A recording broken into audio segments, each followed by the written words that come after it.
5, 4, 3, 2, 1, 0, ignition, liftoff. Hello world, you're listening to Social Tech on Air with your host Clint Post. Every week you can listen to interviews with researchers, academics, professionals, and extraordinary people who are maximizing their lives with social technologies. The first 4 episodes establish a foundational understanding of the term social technologies.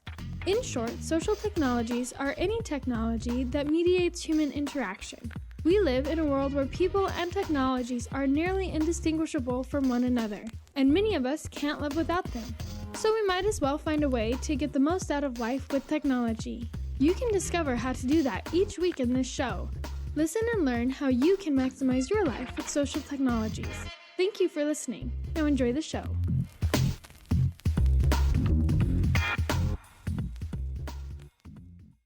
I am Patricia Clark. I am a media artist, interdisciplinary in nature, and I am also an associate professor of digital media in the School of Humanities, Arts, and Cultural Studies in the New College at Arizona State University.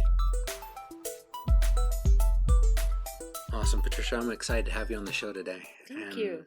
Really, my background, or our background, is I'm taking a class with you right now that's advanced videography. Right. Where we're getting into graphic design and animation, which was over my head, but because of the class and a lot of the help, I'm getting my feet wet. Yeah. So absolutely. it's been fun. Mm-hmm. I'm excited in part because we get to dive into a lot of things that I think are pertinent to society today, especially how we can take technology and further the causes of helping, expand the arts and to be able to bring attention to how women are really shaping and molding the world around us with art and intellect and everything that I think is beautiful and wonderful. Yeah, I think it's an amazing little show, and I'm very happy to be a part of it. One thing I thought of as you were talking about women and shaping technology, I'm always excited about the fact that when you look at the beginning of film and film technology and whatnot, and as we move forward from the 20th century through to the 21st century where we're at now, most of your top films were edited by women. Oh. Women have been a part of the sciences and technology, and of course art and technology, or art and the sciences, always. Yeah.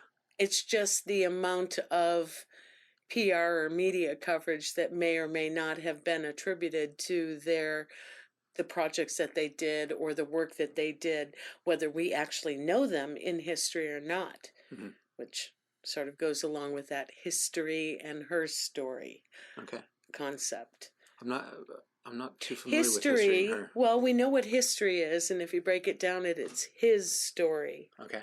Her story is her story. Sure. And much like we have many ethnic and racial groups that have been left out of history, and we have people that are revisionists who are rewriting those histories to be more inclusive, the same thing can be said about the role of women in arts, in technology, in the sciences, medicine specifically, but in other areas where women have been leaders, yet because of societal's views at the time, they were not held up as high as their male counterparts. So it's been a battle. It's been, an ongoing battle for proper and honest recognition of those players in our history that led us forward to where we're at today with art and technology. Yeah. And women have always played a very strong role in that.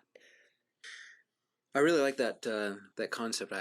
Now I can see it, visualizing the word "her story" when you said "his story." Exactly. And that really kind of hits home in being able to take a critical look at history as a whole, not just as a kind of a male view on history, and the involvement from all parties. Right.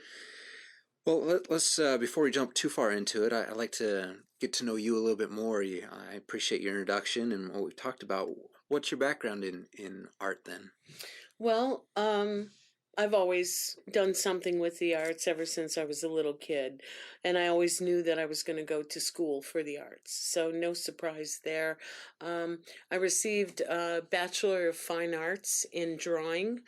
Because I really do feel that drawing is the foundation of all of the visual arts, certainly, and an aid to the other performative arts.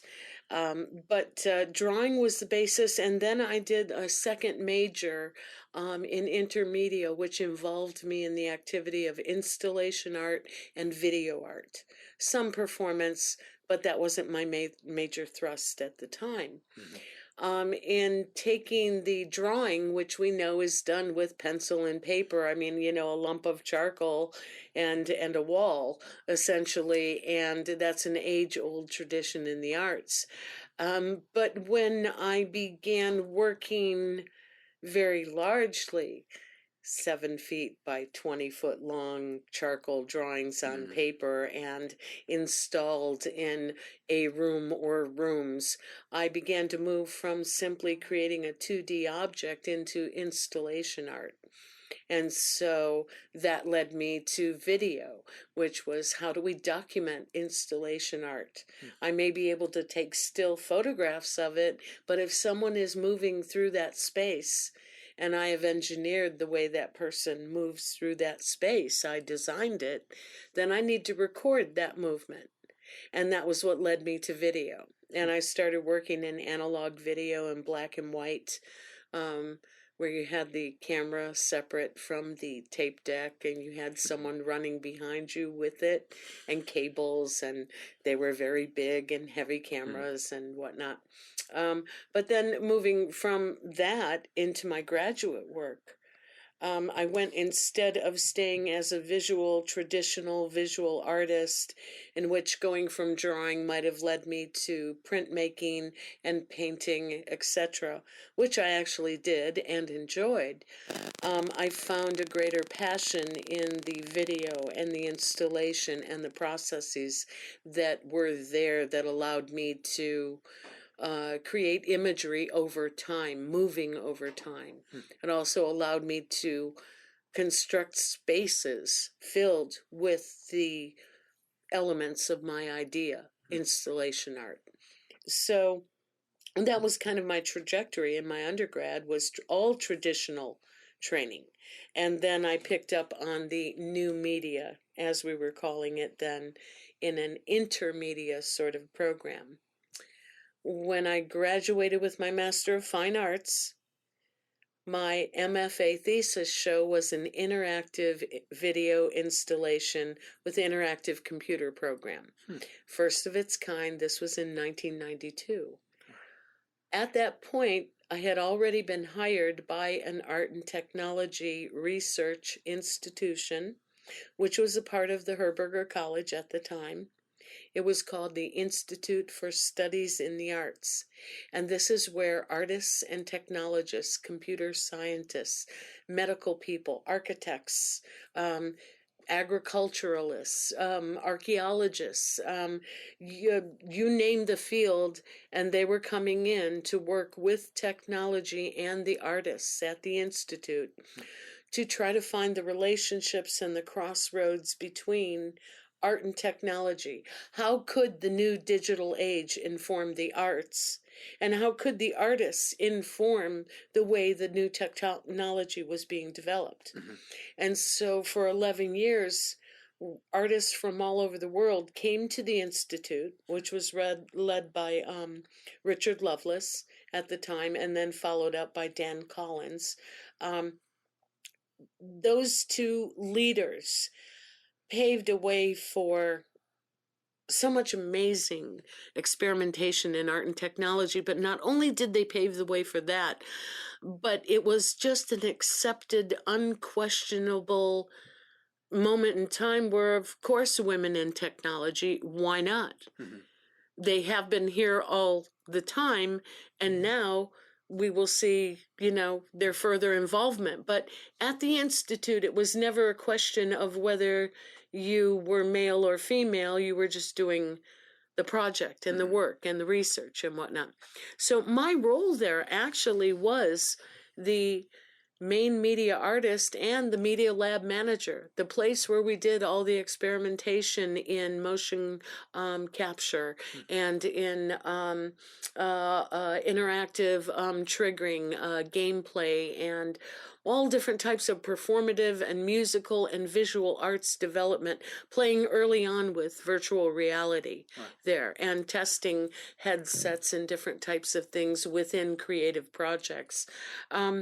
I was the head of the lab that people use to be able to accomplish these things, and the main person to video document all of these projects, create the visual imagery used within the creative and technical projects, and was responsible for the delivery of the project. So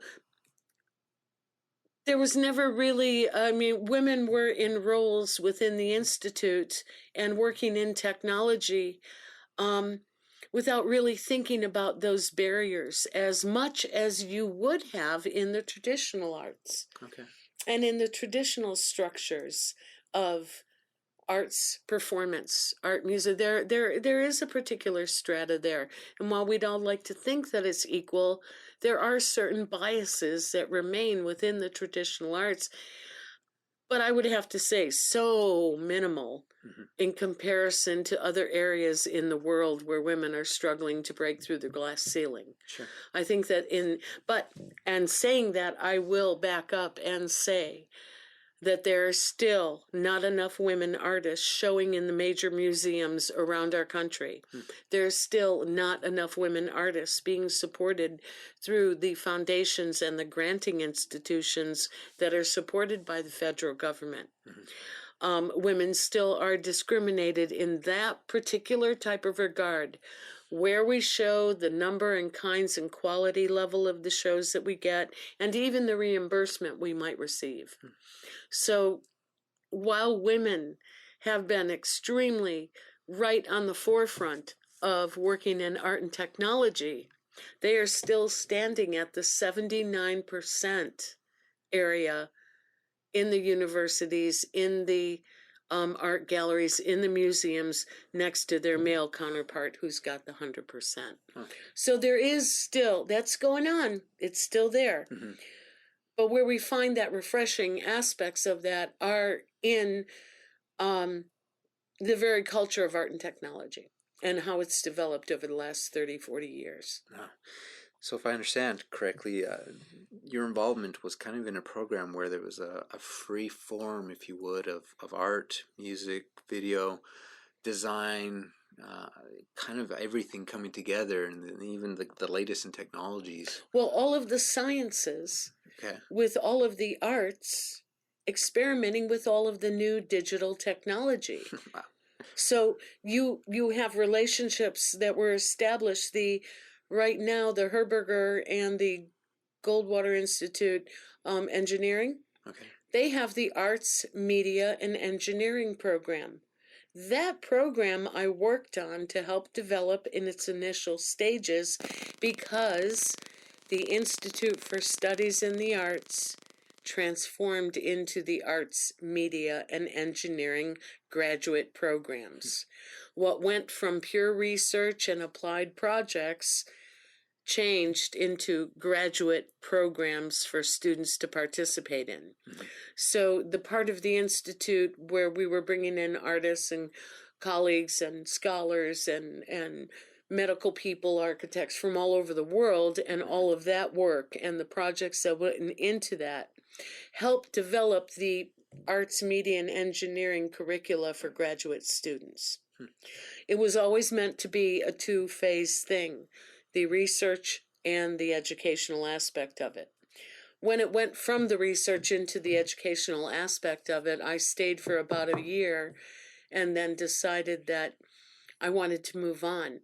I wanted to be teaching, and more importantly, I wanted to put everything that I had learned at the Institute into the laps of undergraduate students.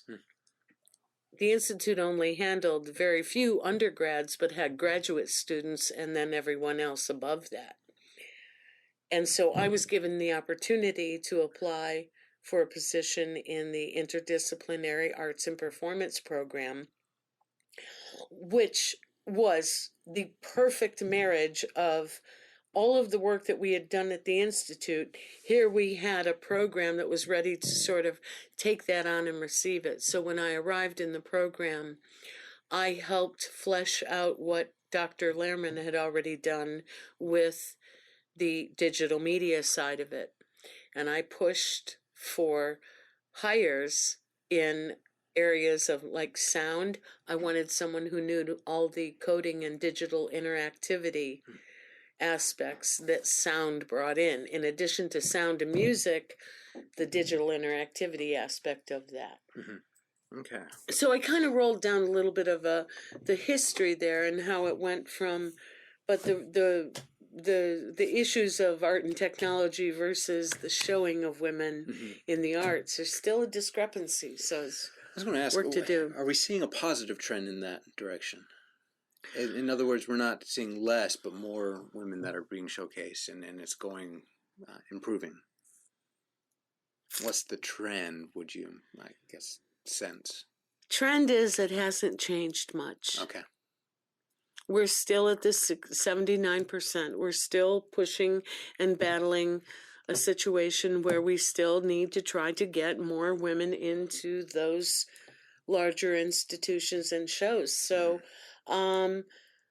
there are more women who are actively working on this issue now than there were last year, certainly.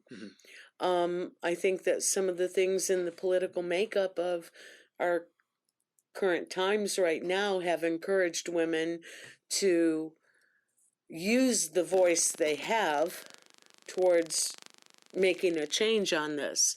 Not only the 79% of the income, but the discrepancy in between women being shown in our major museums and women receiving grants from the larger foundations on the same level that men are doing.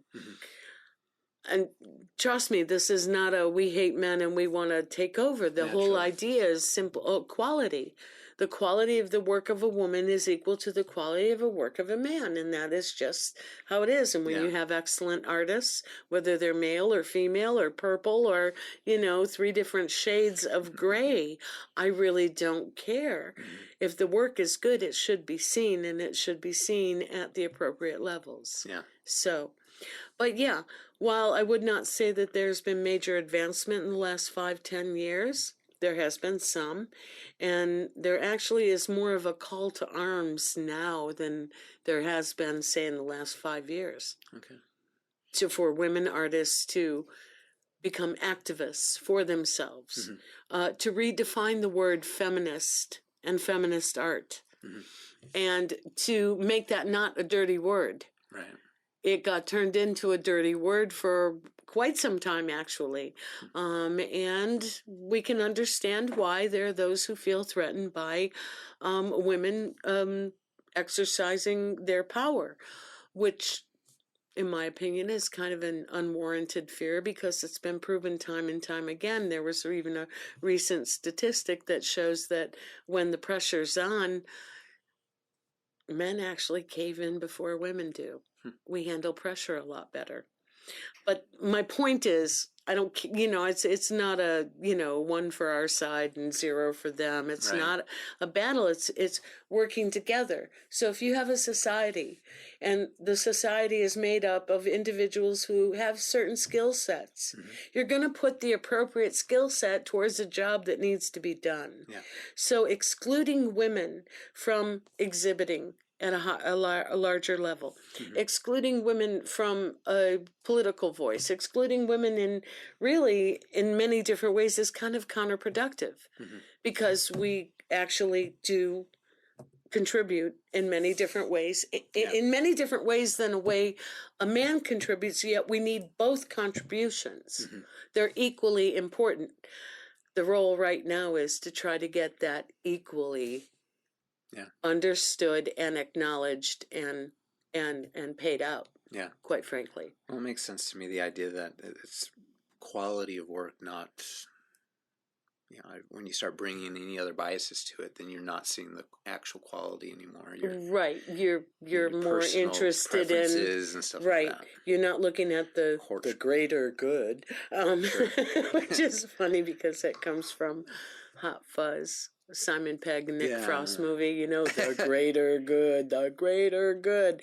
But quite frankly, if we don't begin to start thinking about the greater good, then we're going to continue to have pockets of inequity and misinformation continuing to thrive the way we do in a way right now. Yeah. Not to mention the issue that Facebook is facing with their fake news. Oh my God! Yeah, I mean, part of my goal as a woman artist and a women artist educator is to really try to create strong, accurate, honest content.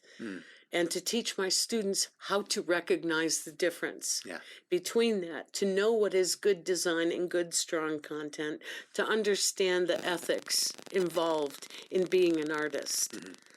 It is an ethical type of job. You cannot just because you are an artist say or do what you think without thoroughly considering how that may land on your audience and who you're projecting that out to. So I'm very aware of that. I do teach social activism to my students. I will when I go into a classroom. And if I look at the lay of the land on my student body and I see the number of men and the number of women, then I take a look at the number of men and I look at the ethnic and racial makeup of that group. I look at my young women in the same way, the racial and ethnic makeup of that group. And I kind of begin to, without even talking to them, kind of have a picture of how the class may go, what the potentialities are.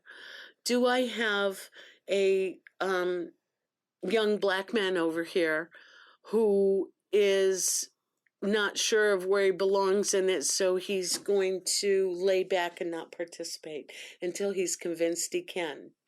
While next to him, I have some young white man from the suburbs who's on and has his pencil and his pocket protector and everything, and he is ready to go, but he doesn't know what he's going to go with. Okay? So he's like all ready to go, but he's waiting for someone to give him an idea.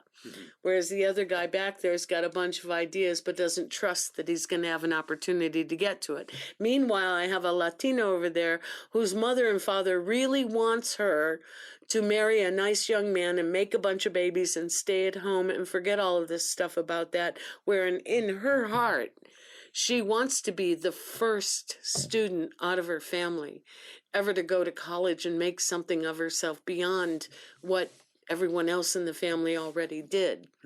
I know her really well because I was her. Take away the Latina, and I was the little white kid of a lower income family who could not afford to send me to school. I was a first generation student, and I was also a female. So, oh my God, 2 strikes against me already. Right. So when I see certain students coming into my program, I can see that some of them are coming in already with concerns and baggage that may prohibit them from moving forward rapidly. So on day 1, I will see the people who are ready to bolt out of their seats and drop my class. And I will pull each and every one of them up to me, and I will make them agree to show up to the next class and give me a chance. Yeah. I've only lost in 13 years of doing this 1 student. And that was because she actually had to transfer and go back to California, or she would have stayed. But I'm very much into, it's not just the women, it's also some of the men, some of the young men who come in who need to know that they're on level playing ground, who need to know that whatever skills they walk through the door with, they're going to be taking on in an equal way with equal attention given, new technologies and new stuff they can learn. Yeah. Okay. With females, I find that they're hesitant to begin, but once you lead them to the trough and they have their first success at making something, then stand out of the way and they're off and running. And you can keep encouraging them and getting them to go. Then we'll have guys who will go in there and they're able to touch and push all the buttons, but they don't have an idea to save their life. They want to go for the buddy video or they want to go for it. So with them, it's a difference in,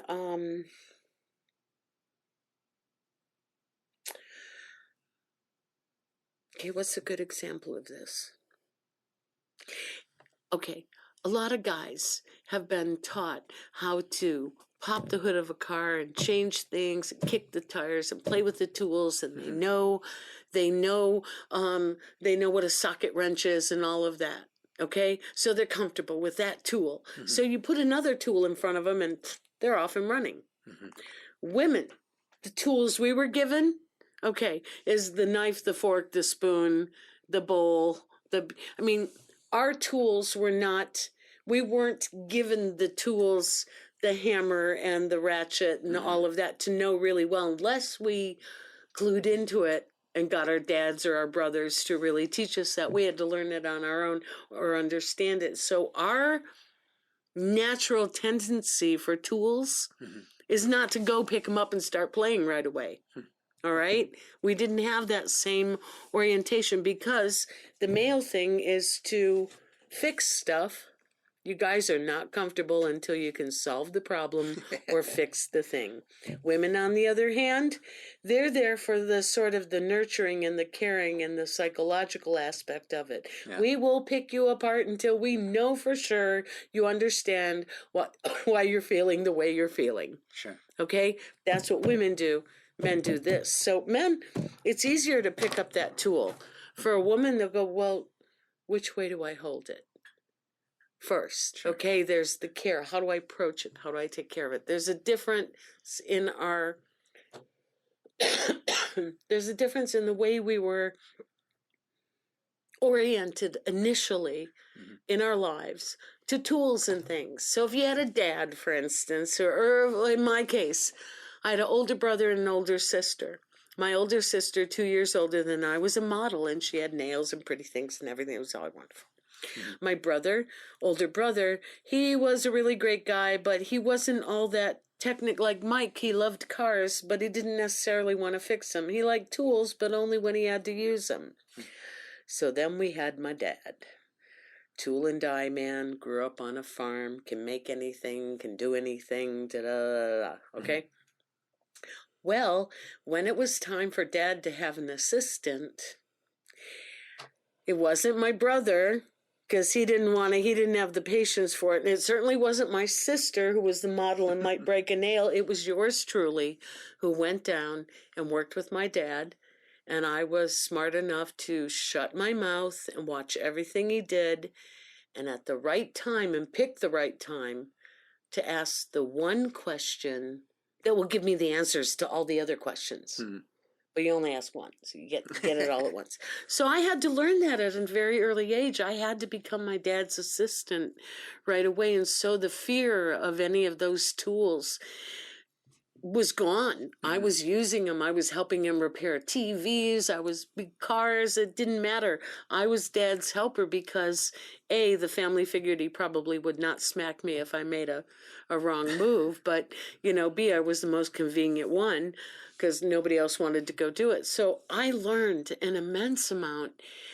And it was kind of unusual in my training because I went right after sculpture. I went right after welding. Tools did not bother me. Even when I drilled, I put a drill press through my hand somewhere. I still have a scar right there. Wow. It didn't faze me. I ended up as an undergraduate student running the bronze foundry for a year while the sculptor instructor who was responsible for it went and traveled to another university. And that sculptor instructor came here, but he didn't know anything about bronze casting. But I did, and we had a lot of students who wanted it. So I ran the foundry and all of the pours for 2 semesters. Wow. I was an undergrad kid. But it was because I had no fear of the tools. So my goal for my kids, and my females especially, because I know the history of women editors, and there have been some amazing women in film. Yeah. Amazing, amazing women in film. Amazing women in the visual arts, but film is where we actually got a little bit of a leg up in notoriety because more people were seeing it, right? Yeah. How many people can fit in a museum, but how many people are seeing the same movie shown across the country the same night? Yeah, and That's across a lot time. more, right? So in the film industry, we were very much there. So with my kids now and the women, I want to show them a particular type of approach and fearlessness over tools, over technology. I tell them, look, you can't blow it up. You know, if you could, they would, you know, It's like a meltdown. Right, yeah, unless you have a Galaxy 7, it's not going to go anywhere. You're going to be good. But so to teach them by example, just by example of the nature of my personality, I will go in and show them a version of woman that is strong, outrageous, funny, inappropriate, beautiful, elegant, intelligent, you know, not your standard body type, but not a problem with it either. Right. I want to be able to show them through my actions rather than preachy words. Yeah. Like right now, we're using a lot of words.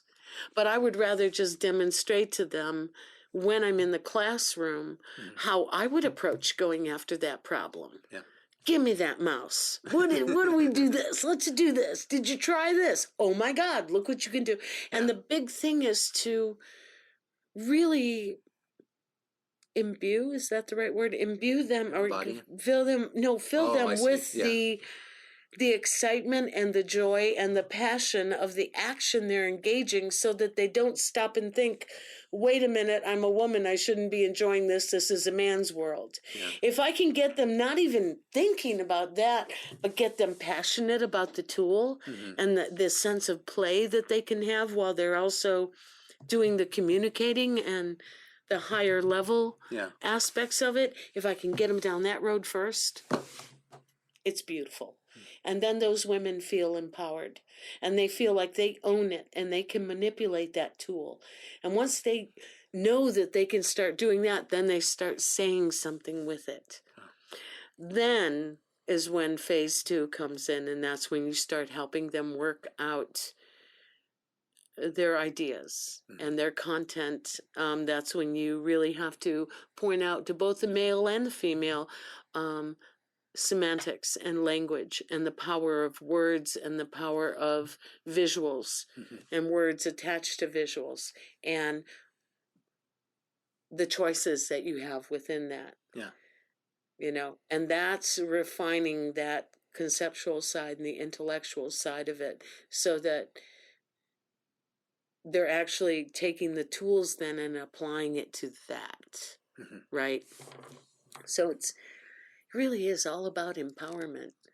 And in some ways, it might be a little bit like a shell game.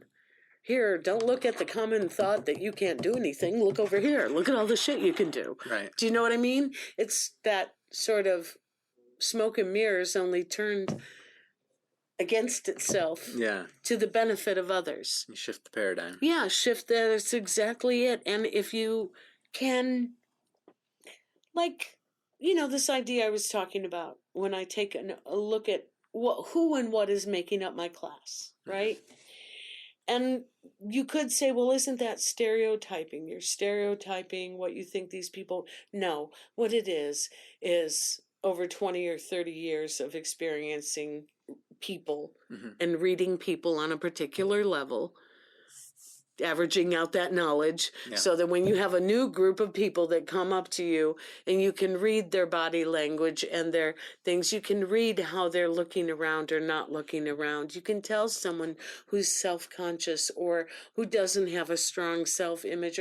These things become evident through even our unspoken actions and body Yeah. movements. That is proven, and have always been very attuned to that. Which is, I use that very much, and I've very rarely been wrong on my interpretations of the personalities or the information that a student will lay out, like on the first day or the first week or the second week, about who they are. And some people, everybody's got their own thing. Some women take a long time to unroll. Other ones take a long time to convince that this is for you. Others, boom, man, you say yes and they go. They just needed someone to validate what it was they wanted to do and were thinking about. And they may have been quiet to everyone, to their friends, to their family. Nobody knew, but they run in to that one right person, which may be their professor, it could be their advisor, it might be their roommate in their first semester of college, you never know, but somebody validates them and off they go. And that may be the very key to what happens with me and the young women in my classes and me and the young men.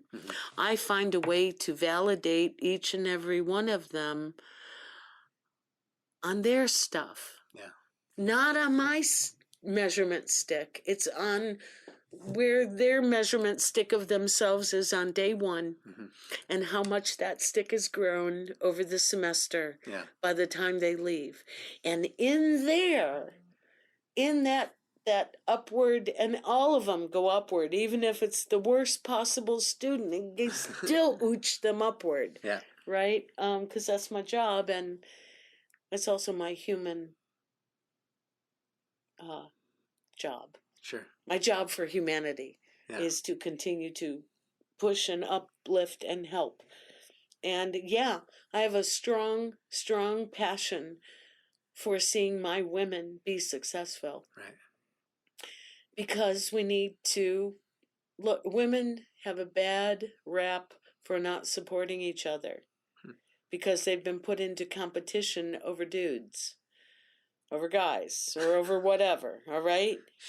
And society reinforces that competition between women. So what does that do? It divides us. It keeps us away from each other. And isn't that just a wonderful tactic? Right? How do you keep people down? You divide them in one way or another. You divide them socially, economically, whatever it is. You pit them against each other, don't you? Of course you do. And that way they don't come together and unite as one force to say in one voice, screw this, we want change. Well, women and other minorities now have figured that out. And they are uniting and they are working together and they are finally supporting each other. And right now, quite frankly, we need to do that across the board.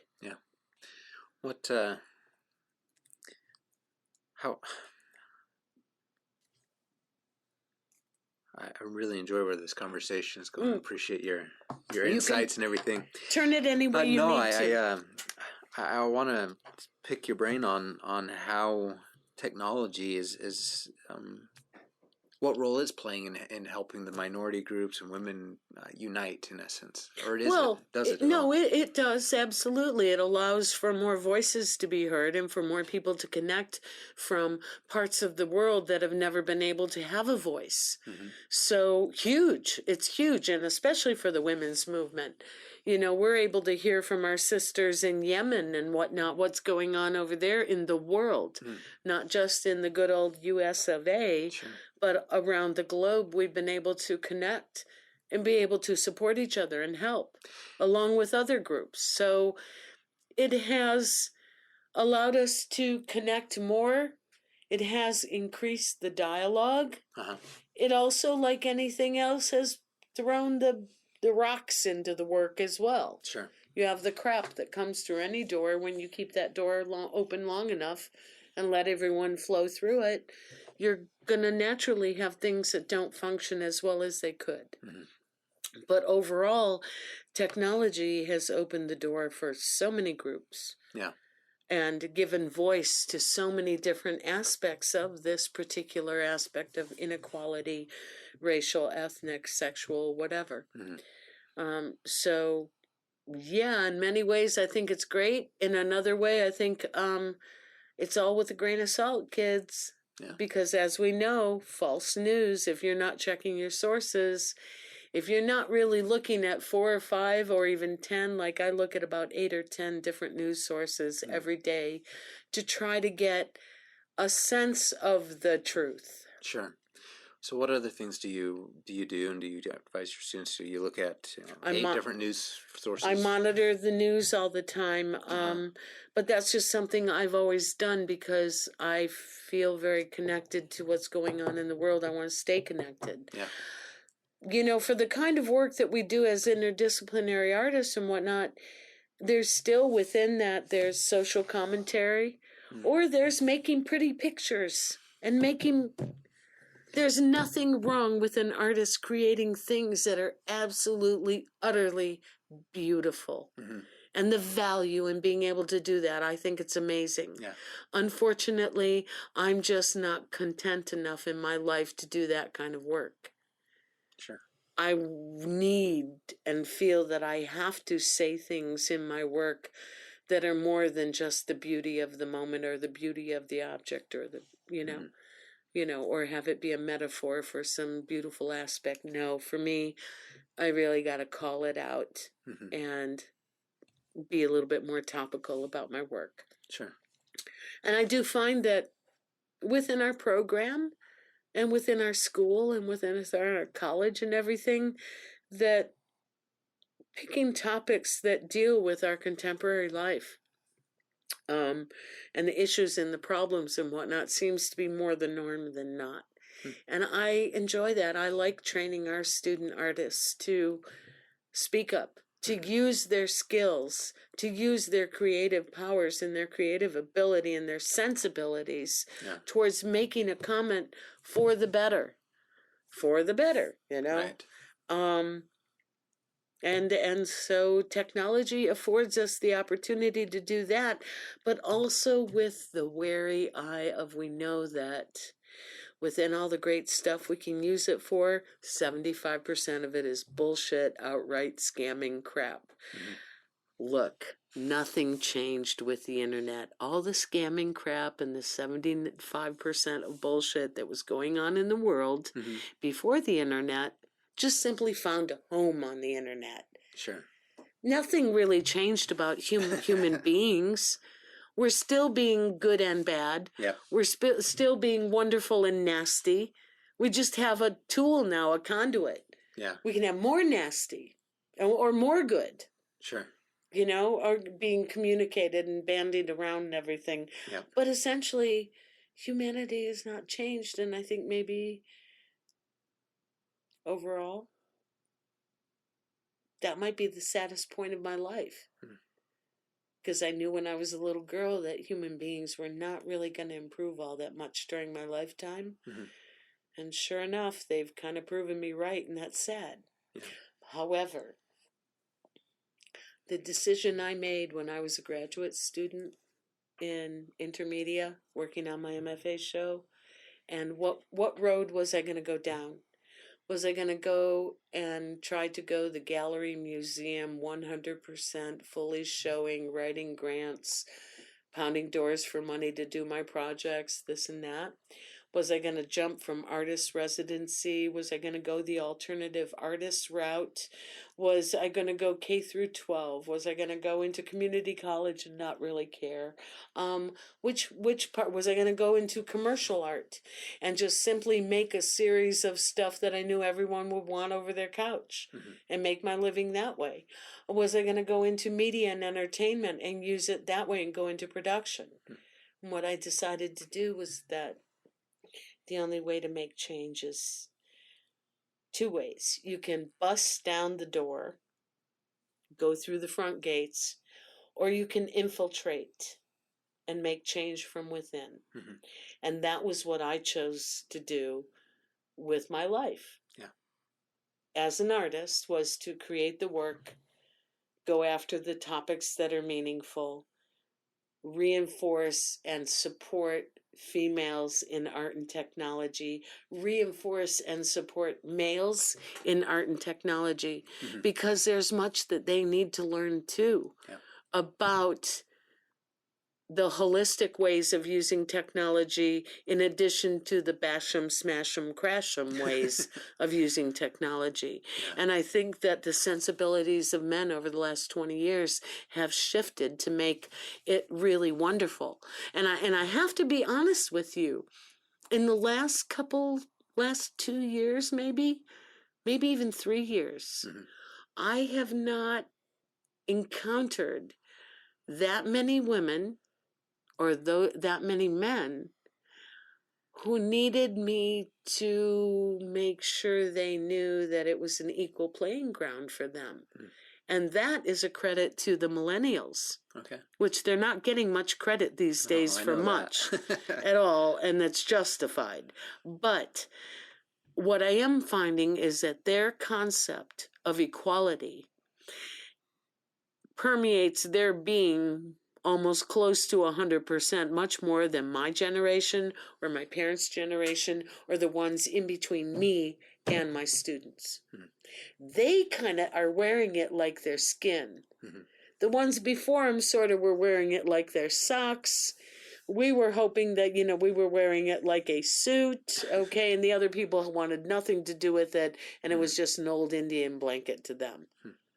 With moth holes, and we don't need that. Okay?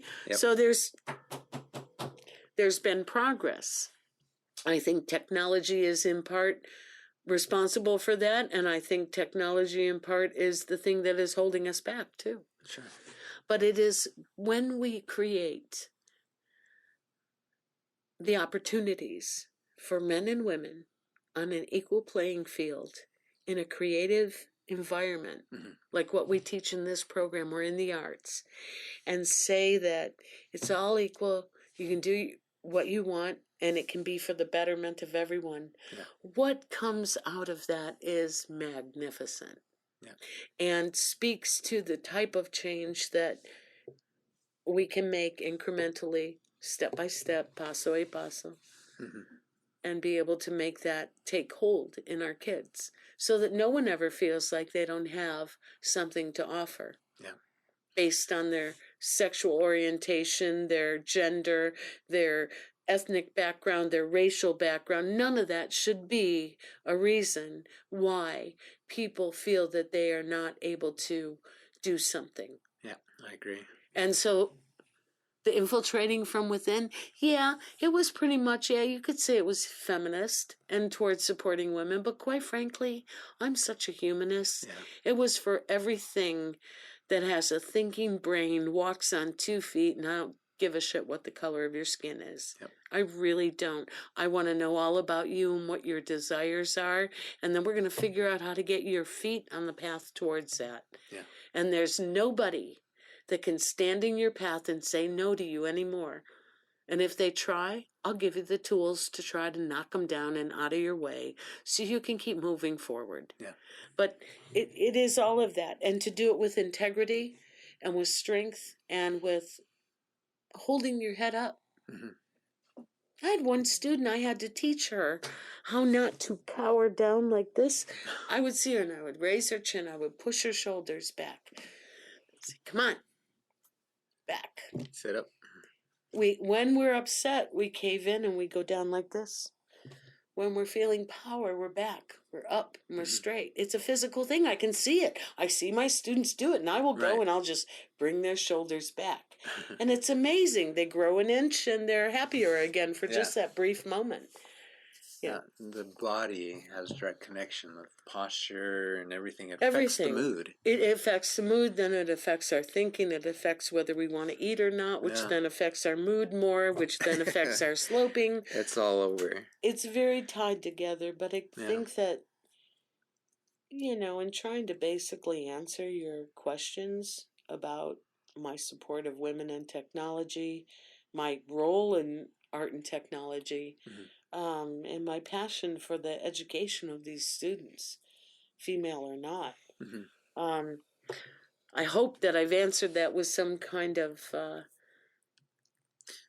clarity. Yeah, no, I've really liked it. One of the things that I've been thinking about since you've mentioned it was the idea of this third time going back to your class and how you take the beginning of the class to look at, you know, where the students are at and identify the students that may need help and some attention, and how some people say, well, you're stereotyping. And I thought, well, maybe by definition it would be stereotype, but the intention is not what we typically tie to stereotyping, in that we're going to treat them differently in a negative way, or we're going to treat them less than.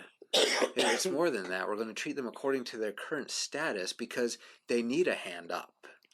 Right, and I would not be sort of venturing into that stereotype landscape if I hadn't noticed for the last 20-some years that there are certain tendencies. A person who lacks self-confidence, who is worried about their body, who is worried about this, that, or guys, I'm a very good reader of people, and I can read those things. And the more I've done it over my lifetime, the better I get at it. So yeah, on day one of my classes, I can scan through and know who I'm going to have to help throughout the semester. Yeah. And yeah, I guess maybe in a way that might be stereotyping, but as you say, it is intention. I need to identify on day one who's going to need help. I cannot afford to let that person get lost. If that person walks out of my class and feels like they didn't and were not addressed personally, if they weren't acknowledged in some way, and I lose them, that is a potential, that person's potential future just got changed because of my inactivity. Oh, no, I am not going to. Look, I understand discouraging people off the bat and cutting out the herd and all of that, but oh, no. I am not going to knock you down before you've even had a chance to say, hey, yo, look at what I can do. Yeah.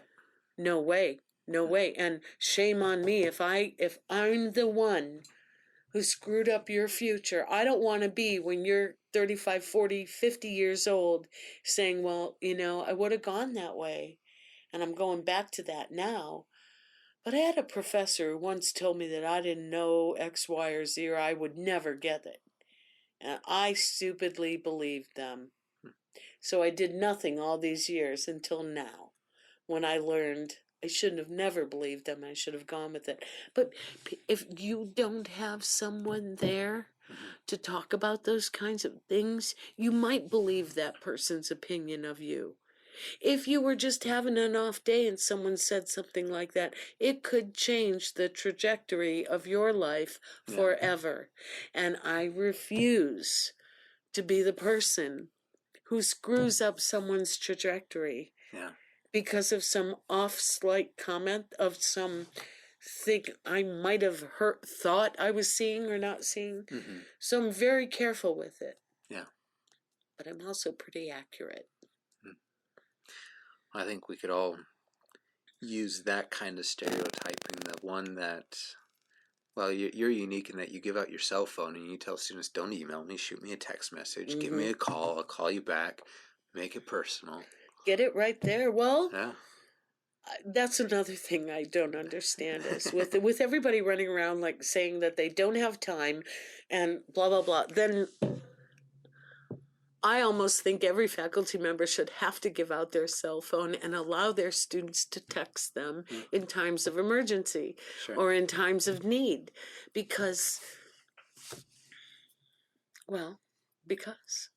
I don't know. I've just always done it. Yeah. I had a woman, Muriel Magenta, most amazing professor I've ever had in my entire life. And she's the one who really made me the feminist artist. I mean, I already was by the time I met her, but she's the one who really propelled me into the professional aspect of things. And she was there for me. People were there for me, so I need to be the one to be there for my students. Yeah. I have a lot of paying it forward to do and making sure that my students understand that they're going to be doing that for someone else too down the road. Yeah. I really, truly while we can't necessarily preach, we can teach. And there's ways of teaching morally and ethically and equally and with sensitivity and also with cold hard criticism when necessary. And it's a balancing game. But if you don't know on that first day who and what it is you're balancing, then how can you base the rest of what you do throughout the entire class and expect them to learn from you if you're not really talking to who these people are sitting in the seats? And in the arts, it's crucial. It is utterly crucial to make sure that you and your students are communicating in the strongest possible ways. Yeah. So just as a point of clarity, I like the idea of having access to teachers on that level. Some people think it's a breach of, if you would, privacy, but how many years have you been passing out, well, text My message hasn't been around for a while, but oh my God, when I was at the Institute. Okay, as what year was this? Let's see, well, actually, in 1989, I volunteered for them. They hired me in 91. No, 89, 90. I was hired in 91. I was hired the day after I got my M.F.A. diploma. Okay, so I got it in August. The next day, August 14th or 15th, I started working for the Institute. Every visiting person and everyone in the Institute had my cell phone number to contact me, and they could contact me up until midnight. And I've held that.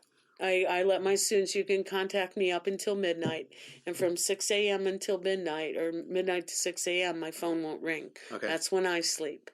But then from then on, you are available to contact me. I still, to this day, have a researcher, he's an architect in New York, Jeffrey Inaba, and Jeffrey will still contact me with questions about editing.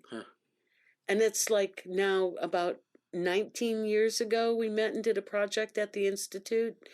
He still contacts me. Some of my students still contact me. And well, a lot of them do. And so for 13 years here in the IAP program, I've been giving out my cell phone number.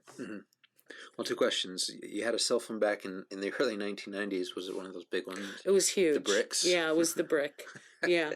But that was so that people could, if they needed to get a hold of me, or if something happened in the lab, like if people were working there overnight and something went down, I'd need to get a hold of to get in to go take care of it so their work could keep going. Yeah. So my second question is, in all that time, a lot of time, has anybody ever abused it? Oh, the privilege of contacting me? Oh, couple. Well, I mean, like, to the point that you would think, okay, I'm not going to do this again. No one's ever done it that much, no. And I actually, there was one individual who just went crazy with my text and was texting me all the time. And I just had a face-to-face meeting with him and explained it. And this individual was also developmentally challenged. More on the social aspects of things.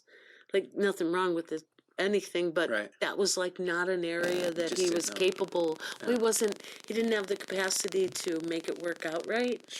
So I had to explain to him the social rules of relationships, and so it was an interesting conversation to be able to teach him social rules that nobody else bothered to teach this guy.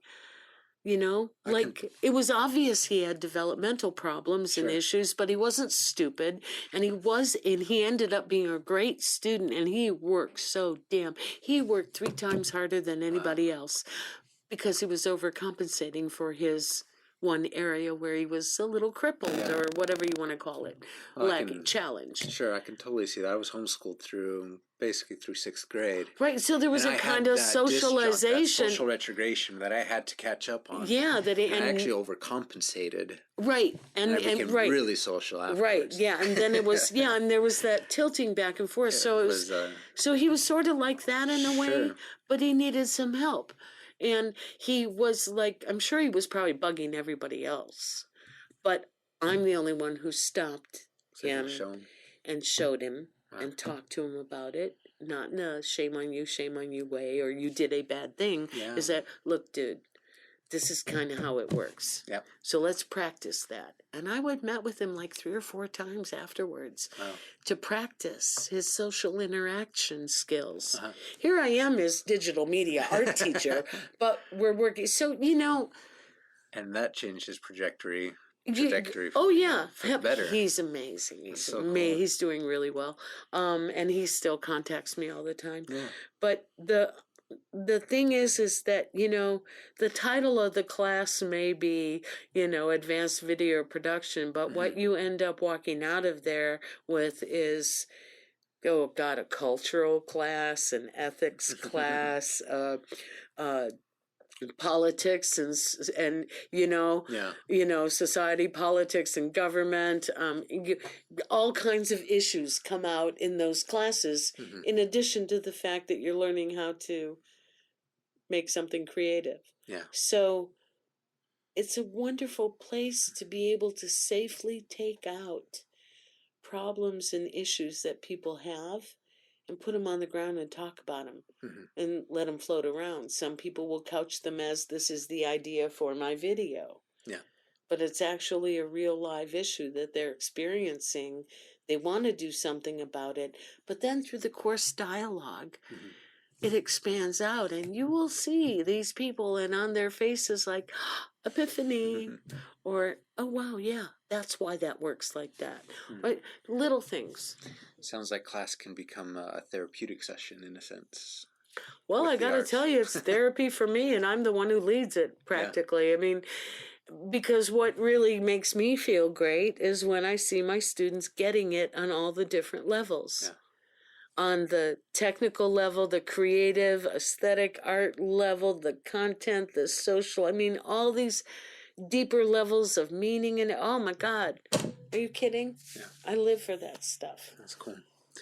We're going to shift gears a little bit here and talk about the concept of self-promotion now with social media and Facebook and Twitter and some of these other, Instagram is a big one.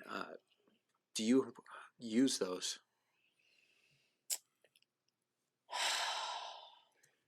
Not that we want anybody like going out and searching, but no. Let's just put it. Here we have the bane of my existence. Okay. Here I am, a person who went from analog to digital, who can teach from analog to digital, and beyond. Who teaches people how to do amazing visual effects and video edits and original audio and incredible installations, and who works herself in that manner correctly. Yes, right? Oh, yeah. I have a website I haven't updated in 3 years. I visit Facebook only when I have to announce a show or there's some major aspect in my personal family life that I'm willing to share, which means I only go there once or twice a year. Okay. Twitter and anything else, Instagram and all of that, forget it. I don't know it. Actually, I really need to hire someone to be able to handle that entire aspect of my life and promoting me, because no, I don't do it. Now, I know how to do it. I can teach you how to do it. I can encourage you to do it. I'll even write out the whole plan for what you need to do. Yeah. But I don't seem to be able to do it for myself. So part of that could be because I'm doing so many other things for other people. Yeah. And focusing, but I have never been good at self-promotion. It's probably sort of the backlash of being raised Catholic and trying to unlearn most of that, and the humility and all these things that go into why we don't self-promote very well. Women don't self-promote very well. Okay. And I'm really bad at it, and I should be shot. I should be lined up against a wall and shot, because I live and breathe all of this stuff. I understand it. I get it. I can design for it. I can teach you all about it. But will I sit down and do it for myself? No. Only when I have to. Yeah. So it's a problem. But the only way that I think I can actually solve it is by getting someone else to take care of it and do it for me. Yeah. So that's, Well, that's how speaks, that goes. I think that speaks volumes as far as what you feel. How important is it? Well, important enough that you would hire out To get somebody it to do done. it. Yeah. Right. And so, some people think that, why should I do it? We already have a clientele base, or I've already got relationships and everything like that. But beyond that, you feel like it's something that, well, it's a part of our It's society important. today. Yeah. It's important. If I want more people to hear what I have to say through the artwork that I produce, Okay. then I have to do it. Sure. Period. That's it. So do it. Right, so do it. And so that's what I do. Occasionally I put things out there, and I do dip my little toes in it, and then I run and retreat and get busy with taking care of my students and my own work and family and everything else that we have to juggle. Yeah. So at the end of the day, I'm really lousy at self-promotion. I've always been a little bit humbler, and someone told me once I needed to grow an ego. Maybe so.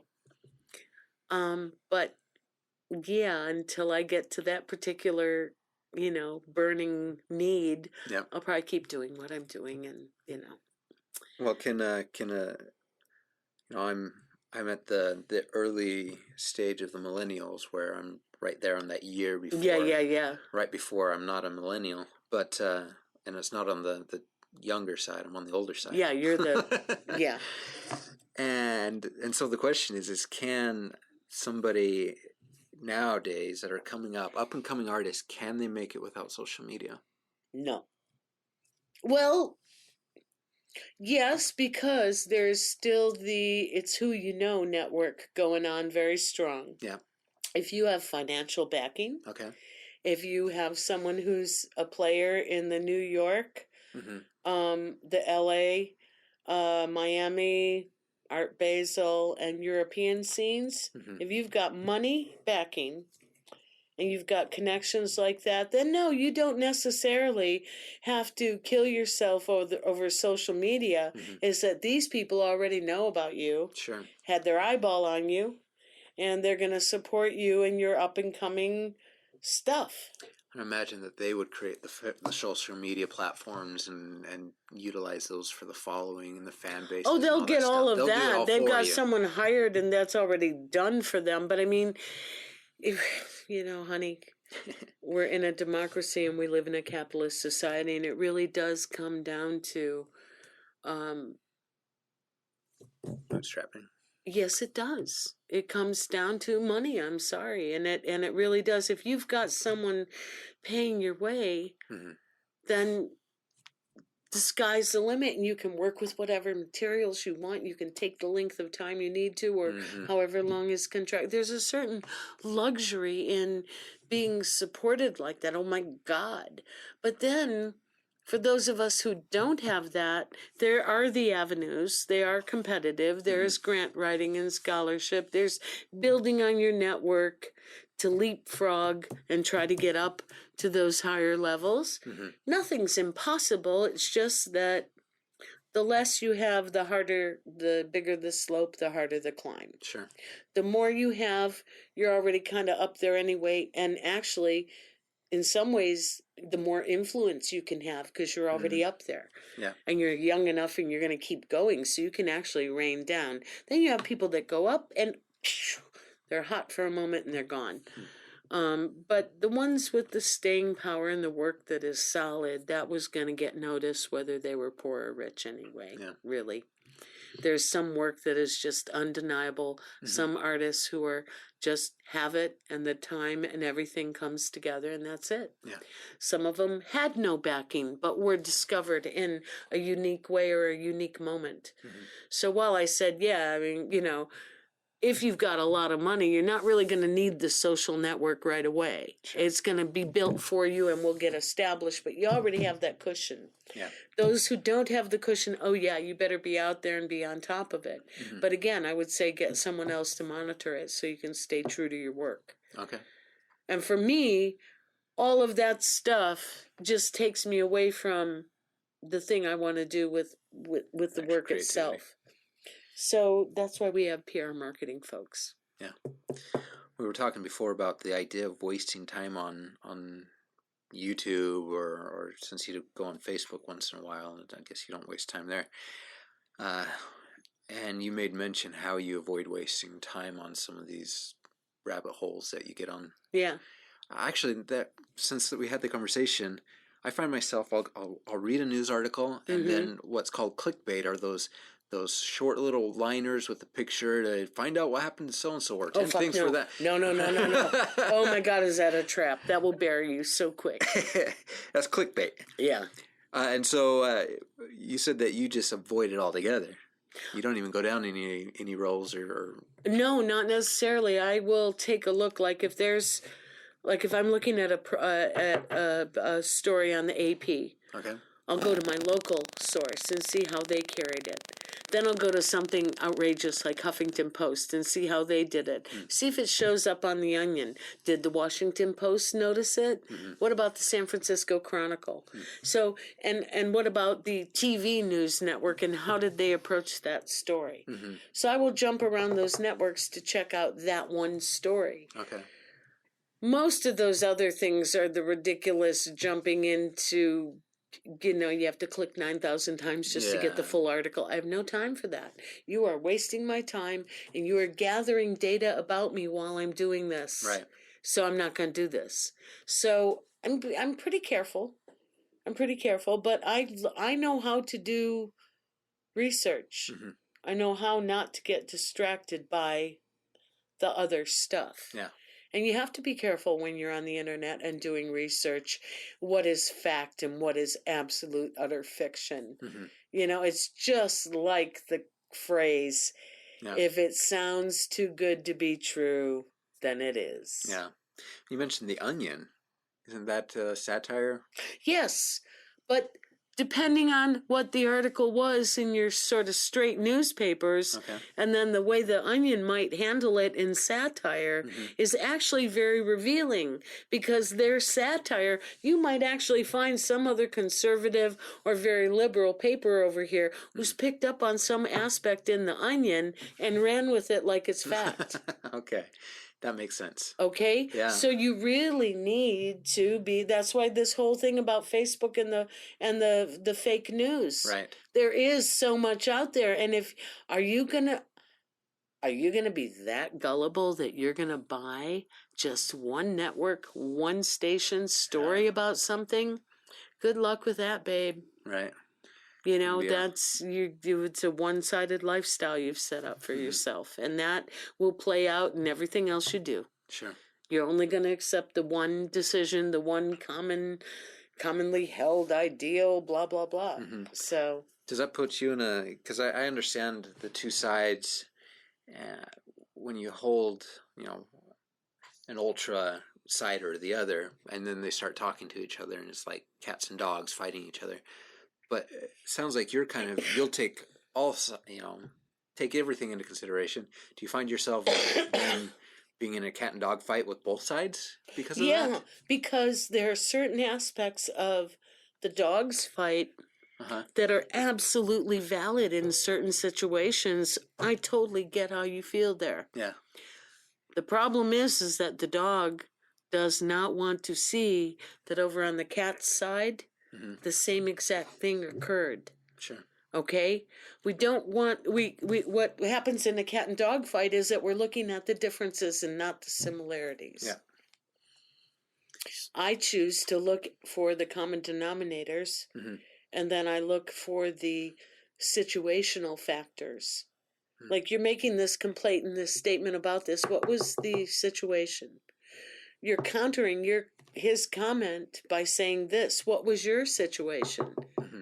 Oh, well, that's funny. This situation would really not impact this situation at all. So how can you draw that conclusion? Yeah. So there's bringing logic into the argument too, but it really is a metaphor for in teaching as well, because you have 20 to 30 different students sitting in front of you with 20 to 30 different interpretations of things that have been said to them over the course of their life. And then on top of that, familial to everything else, so you've got 20 to 30 different, slightly different opinions of the very same, and you could come up with a fact. The sun will burn out in 5 billion years. Fact. Okay? You can go and ask them what they think about that, and you will get 20 to 30 different viewpoints. Right. Okay? So that's just on fact. Now, take it to something that isn't quite proven yet, and you can see how arguments and things. So it's when we can break everybody back down to the common denominators and things that are similar, then we can tackle the differences. Sure. Start with the similarities. Right. Start with the common ground. Yeah. Because then I believe that when you present a common goal, then we can all reach that goal together.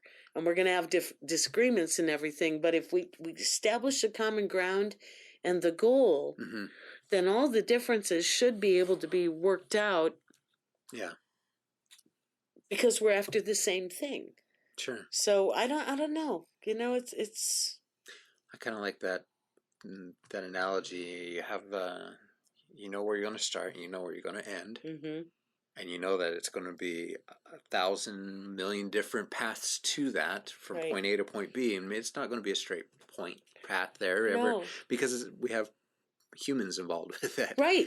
But you can establish a starting point and an end point, and you can have checkpoints along the way. Sure. Because we're all going to veer from our own particular path all the time. It's just making sure that we can get back on that path, or if the path needs to be adjusted to incorporate the new thing, then give ourselves permission to do it without, oh my God, hitting myself with the whip because I changed my mind. This is also something that the flexibility, I think, in what we allow ourselves as human beings. Once I've made a statement, I'm pro this, well, then I'm pro that until I die. I don't think so. Yeah. But if one person remembers that you were pro and he thinks you're going to hold that till then comes that weird place of having to explain, redefine, revisit, rethink, and thus the bane of technology, because it never forgets. You posted 7 years ago that you were on this side of the line. Well, right.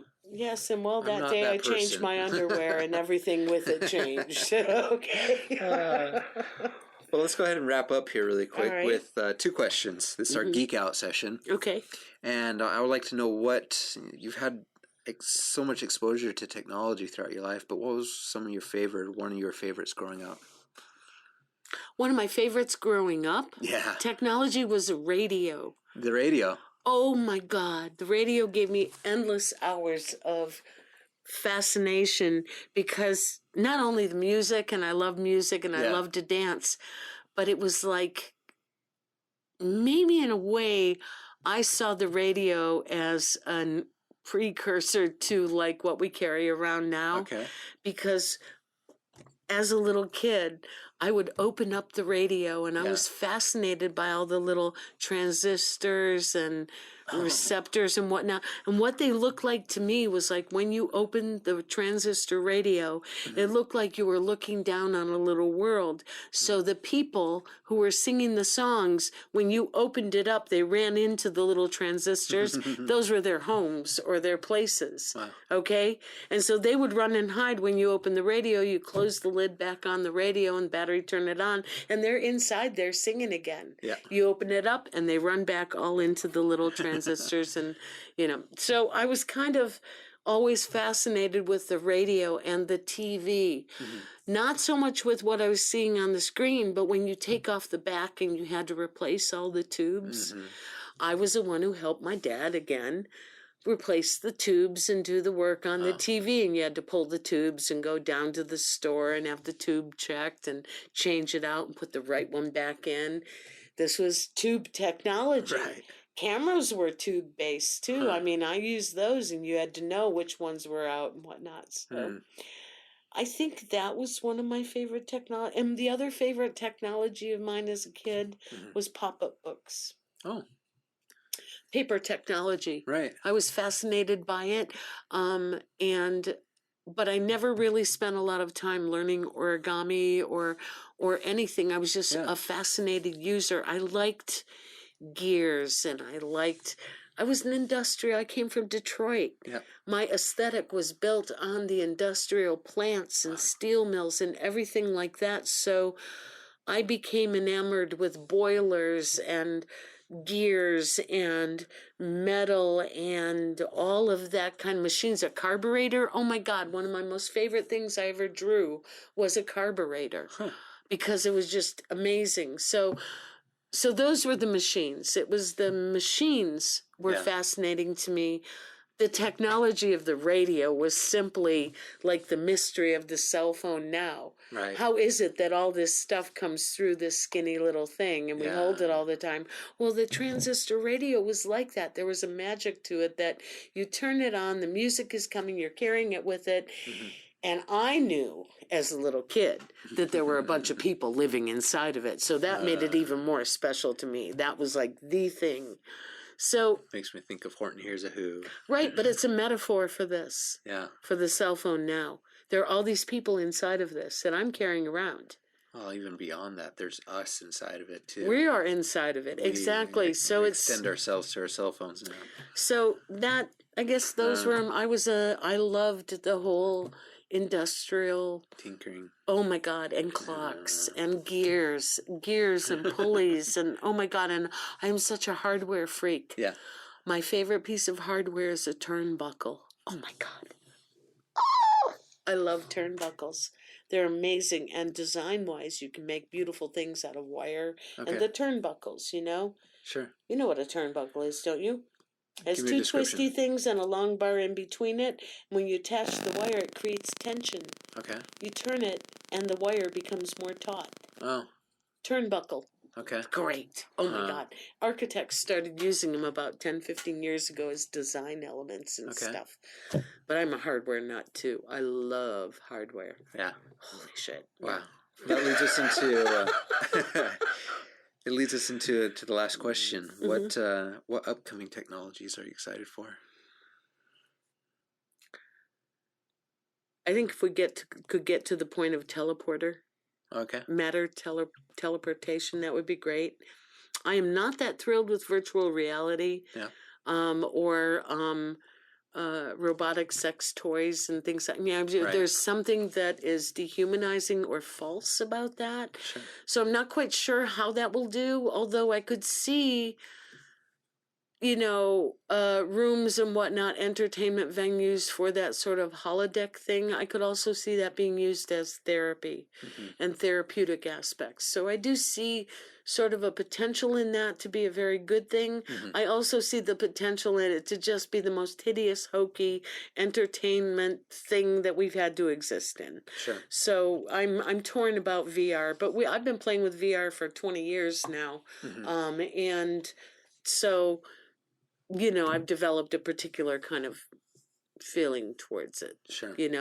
I'm not that, the idea of me always interacting with some sort of artificial entity, something that is not really there, is just not all that appealing to me. I can do that in my own dreams. Yeah. I do that in my thoughts and my dreams, and I'm very visual and creative and whatnot. And so whatever you guys can do with that, that's cool. But, oh, baby, you should be up here. Right. You should be I have my own virtual reality going, baby. And I don't know. Just gotta close your eyes. Yeah, you just have to close your eyes, right. And so I'm a little skeptical of that. Sure.